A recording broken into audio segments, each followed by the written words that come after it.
I race and I love motorsport because it is so competitive.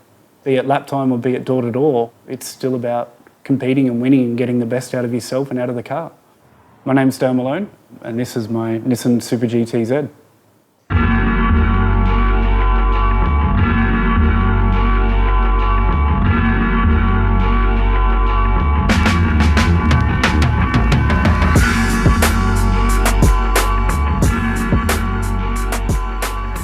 The car behind us is a Nissan Motorsport Super GT Z. It was built 2003 to 2005 and the current form you see it in was the latest regulation of GT, which is 2005 FIA rules. It raced in Super GT over there from 2003 to 2010 and it was a very successful car. It was a part of successful teams that won the championships over there.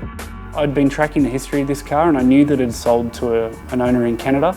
He was having a few issues with the car where he couldn't get it running and he could maybe get 20 minutes out of it at a time at the racetrack before it had sort of fouled up and shut down, and I couldn't fly over to Canada, and so we were able to do a deal and put it in the container and took a gamble on it, and here we are today, I guess.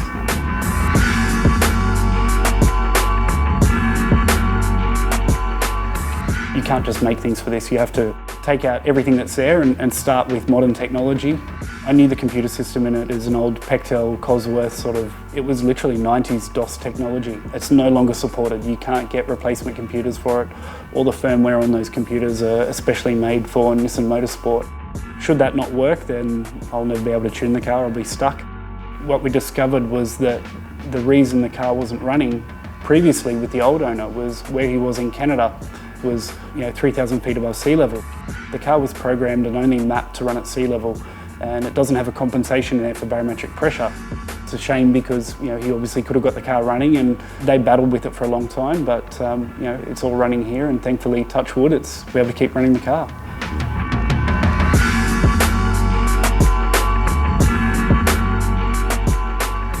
The engine in the car is a VQ35DE, which a lot of people would probably know from the 350Z and a range of other Nissan vehicles.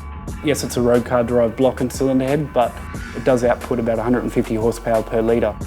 The Super GT Z was obviously built by Nismo, and their close relationship with Motul meant that all the fluids and the fluid systems in the car for power steering, engine dry sump, gearbox, differential, brake fluid was a partnership. For example, the gearbox is designed to only run on one grade of Motul oil, and Hewland manufactured that, even though they're an English manufacturer, was contracted for Nismo. That's why we continue to run the product in the car, and that's what it's designed for.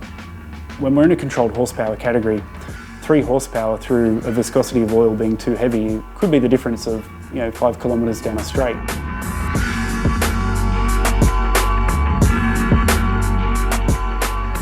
You can probably see the giant airbox on the engine, and that's there for a specific purpose. When the driver's off throttle, that airbox fills up with air. So when they jump back on the throttle, the engine's essentially got an unrestricted air volume available to it for a short 1 or 2 seconds.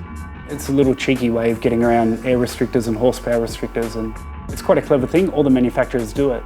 This is the sort of depths of engineering that they all go to try and get that little bit more. This car in peak trim develops over a tonne of downforce. The car weighs 1,030 kilos dry. I guess in theory, if you get enough road speed up and you've got a long enough straight, you could probably sort of eventually drive upside down.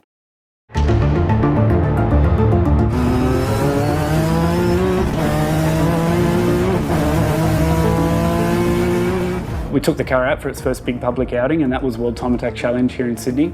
World Time Attack's always a great event. It's a huge event in the industry because you've got a lot of young fans, plus you've got a lot of fans across the Japanese sports car scene. Motul supported us through the event, and it was great to sort of take the car out and really have a good show and enjoy the car as well as get it out there in the public.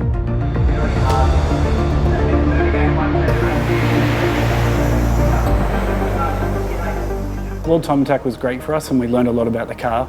We've still got a little bit to understand engineering-wise and a bit more seat time, but I think our focus will probably be on GT endurance events.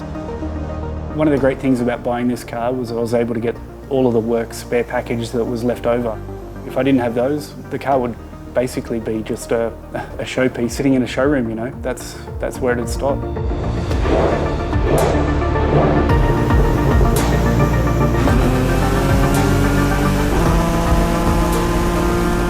got a lot of life left in it, and I'm really lucky and fortunate. With so few race Ks on the car and with all the spare parts that we've got, it's fair to say that my journey with this car has just begun.